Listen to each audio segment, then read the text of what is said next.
ಎಲ್ರಿಗೂ ನಮಸ್ಕಾರ ಸ್ನೇಹಿತರೆ. ಇವತ್ತು ವಿಡಿಯೋ ಮಾಡುತ್ತಿರುವ ಉದ್ದೇಶ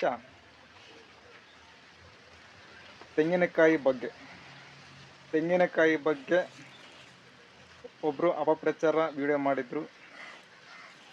ನಿಮಗೂ ಎಲ್ರಿಗೂ ಗೊತ್ತಿರೋ ಹಾಗೆ ಹುಲಿಕಲ್ ನಟರಾಜ್ ಅಂತ ನಿಮ್ಗೆ ಗೊತ್ತಿರ್ಬೋದು.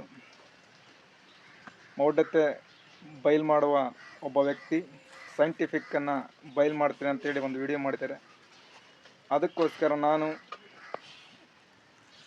ತೆಂಗಿನಕಾಯಿ ಬಗ್ಗೆ ಸೈಂಟಿಫಿಕ್ ವಿಚಾರವಾಗಿ ತೆಂಗಿನಕಾಯಿ ಬಗ್ಗೆ ಮಾತಾಡ್ತೀನಿ. ತೆಂಗಿನಕಾಯಿ ಬಗ್ಗೆ ಒಬ್ಬರು ಜಿಯಾಲಜಿಸ್ಟು ಹೈಡ್ರೋಲಾಜಿ ಮತ್ತು ಜಿಯಾಲಜಿ 7 ವರ್ಷ ಮಾಡಿರುವಂಥ ವ್ಯಕ್ತಿ ಜರ್ಮನ್ ಟೆಕ್ನಾಲಜಿಯಲ್ಲಿ ಅವರು ತೆಂಗಿನಕಾಯಿ ಬಗ್ಗೆ ಮಾತಾಡಿದ್ದಾರೆ. ಜಿಯಾಲಜಿಸ್ಟು ವಿಜ್ಞಾನಿಗಳೇ ಮಾತಾಡ್ತಾರೆ. ತೆಂಗಿನಕಾಯಿ ಒಂದು ಕಾರ್ಬನ್ ಮತ್ತು ಸಿಲಿಕೇಟ್ ಅಂಶದಿಂದ ಆಗಿರುವಂಥದ್ದು. ತೆಂಗಿನಕಾಯಿ ಚಿಪ್ಪು ಸುಟ್ಟರೆ ಕಾರ್ಬನ್ ಮತ್ತು ಸಿಲಿಕೇಟ್ ಅಂಶ ಇರುತ್ತದೆ. ಹಾಗಾಗಿ ತೆಂಗಿನಕಾಯಿ ಒಳಗಡೆ ನೀರಿರುವುದರಿಂದ ತೆಂಗಿನಕಾಯಿ ಭೂಮಿ ಒಳಗಡೆ ನೀರನ್ನು ಗುರುತಿಸುತ್ತದೆ.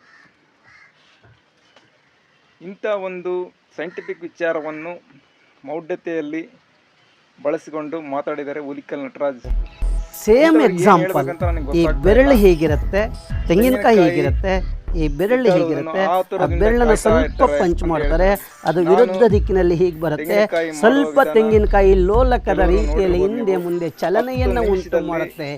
ಚಲನೆಯ ಕಾರಣದಿಂದ ಕ್ರಿಯೆಗೆ ತಕ್ಕ ಪ್ರತಿಕ್ರಿಯೆ ಕಾರಣದಿಂದ ತೆಂಗಿನಕಾಯಿ ಮೇಲೆ ಬರುತ್ತೆ ವಿನಃ ಭೂಮಿ ಒಳಗಡೆ ನೀರಿರೋದಕ್ಕೂ ಈ ತೆಂಗಿನಕಾಯಿ ನಿಂತ್ಕೊಳ್ಳೋದಕ್ಕೂ ಸಂಬಂಧ ಇಲ್ಲ. ಅಲ್ಲಿ ಯಾವ ಥರ ಕೆಲಸ ಮಾಡುತ್ತೆ ಅಲ್ಲಿ ಅಂತ ಆಮೇಲೆ ತೆಂಗಿನಕಾಯಿ ಬಳಸೋದು ಅಷ್ಟು ಬಿಟ್ಟರೆ ಏನಿಲ್ಲ. ಆತುರದಿಂದ ಯಾವತ್ತೂ ನಾವು ಕಾದಿಲ್ಲ. ತೆಂಗಿನಕಾಯಿ ಹೇಳುವುದನ್ನು ಆತುರದಿಂದ ಕಾಯ್ತಾ ಇರ್ತಾರೆ ಅಂತ ಅವರು ಮಾತಾಡ್ತಾರೆ. ಅಪಪ್ರಚಾರ ವಿಡಿಯೋಗಳೆಲ್ಲ ಮಾಡ್ತಾ ಇರ್ತಾರೆ. ತೆಂಗಿನಕಾಯಿ ಪುರಾತನ ಕಾಲದಿಂದ ಬಂದಿರುವಂಥದ್ದು. ತೆಂಗಿನಕಾಯಿ ಬಗ್ಗೆ ತೆಂಗಿನಕಾಯಿ ಪಾಯಿಂಟಲ್ಲಿ ರಾಜ ಅಂತ ಹೇಳೋಕ್ಕೆ ಇಷ್ಟಪಡ್ತೀನಿ ಅಂತ ಹೇಳ್ತಾ ನನ್ನ ವಿಡಿಯೋನ ಮುಗಿಸ್ತಾ ಇದ್ದೀನಿ.